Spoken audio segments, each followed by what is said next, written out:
नमस्कृत्य नरं चैव नरोत्तमं देवीं सरस्वतीं व्यासं ततो जयमुदीरयेत्। ओम नमो भगवते वासुदेवाय, ओम नमः पितामहाय, ओम नमः प्रजापतिभ्यः, ओम नमः कृष्णद्वैपायनाय, ओम नमः सर्वविघ्नविनायकेभ्यः।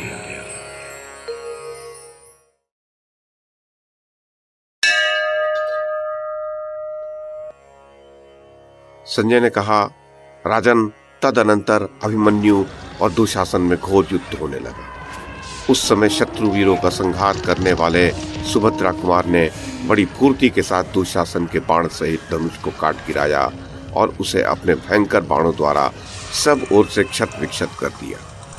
उसके पश्चात बुद्धिमान अभिमन्यु किंचित मुस्कुराकर सामने विपक्ष में खड़े हुए दुशासन से, जिसका शरीर बाणों से अत्यंत आहत हो चुका था, इस प्रकार बोला, बड़े सौभाग्य की बात है कि आज मैं युद्ध में सामने आए हुए और अपने को शूरवीर मानने वाले तुझ अभिमानी, निष्ठुर, धर्म त्यागी और दूसरों की निंदा में तत्पर रहने वाले शत्रु को प्रत्यक्ष देख रहा हूँ। अरे मूर्ख, तूने द्यूत क्रीड़ा में विजय पाने से उन्मत्त होकर सभा में महाराज धृतराष्ट्र के सुनते हुए जो अपने निष्ठुर वचनों द्वारा धर्मराज युधिष्ठिर को कुपित किया था और शकुनी के आत्मबल द्यूत में छल कपट का आश्रय लेकर जो भीमसेन के प्रति बहुत सी अनर्गल बातें कही थी, उससे धर्मराज को जो क्रोध हुआ, उसी का यह फल है कि तुझे आज ये दुर्दिन प्राप्त हुआ है।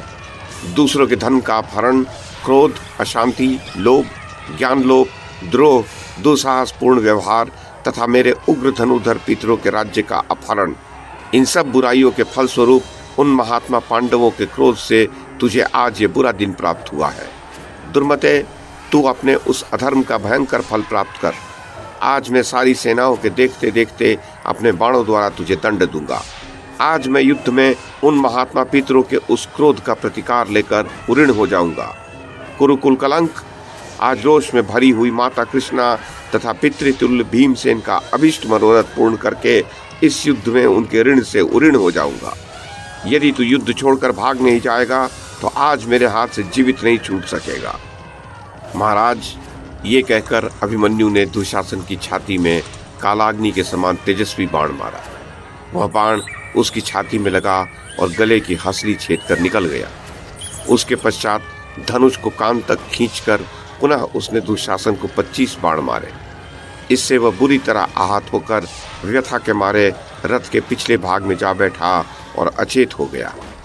ये देख सारथी तुरंत उसे रण क्षेत्र से बाहर ले गया।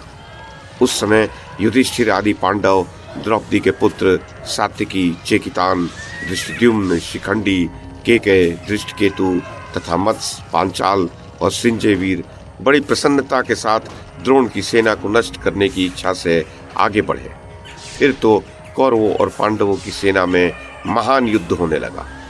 महाराज, जब इस प्रकार अत्यंत भयंकर संग्राम हो रहा था, उस समय दुर्योधन ने राधा पुत्र कर्ण से कहा, कर्ण, देखो, वीर दुशासन सूर्य के समान शत्रु सैनिकों को संतप्त करता हुआ युद्ध में उन्हें मार रहा था।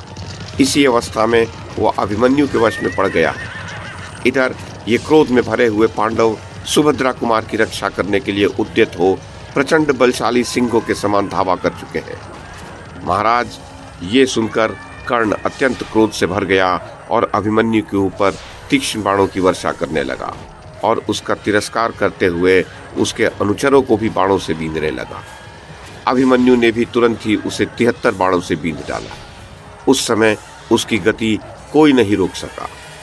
तदनंतर कर्ण ने अपनी उत्तम अस्त्र विद्या का प्रदर्शन करते हुए सैकड़ों बाणों से अभिमन्यु को बींध डाला।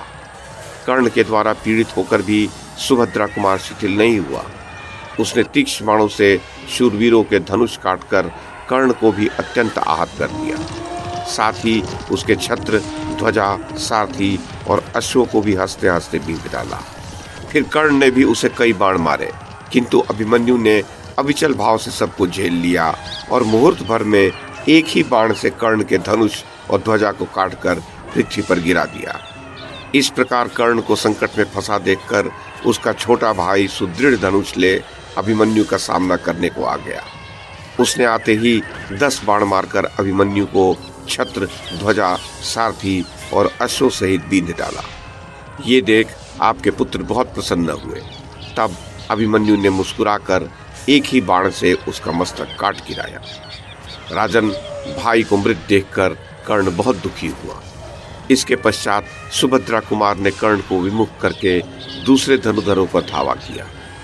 क्रोध में भरकर वह गज, अश्व, रथ और पैदलों से युक्त उस विशाल सेना का संहार करने लगा। कर्ण उसके बाणों से बहुत पीड़ित हो चुका था, इसलिए अपने शीघ्रगामी अश्वों को हाँककर वह रणभूमि से भाग गया। इससे वह व्यूह टूट गया।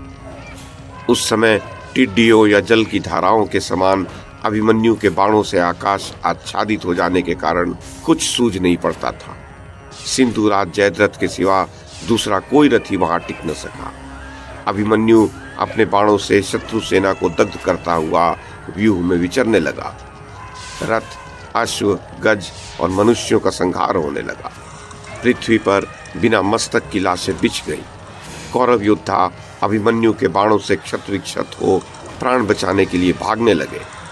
उस समय वे सामने खड़े हुए अपने ही दल के लोगों को मारकर आगे बढ़ रहे थे और अभिमन्यु उस सेना को खदेड़ खदेड़ कर मार रहा था। व्यूह के बीच तेजस्वी अभिमन्यु ऐसा दिख पड़ता था जैसे तिनकों के ढेर में प्रज्वलित अग्नि।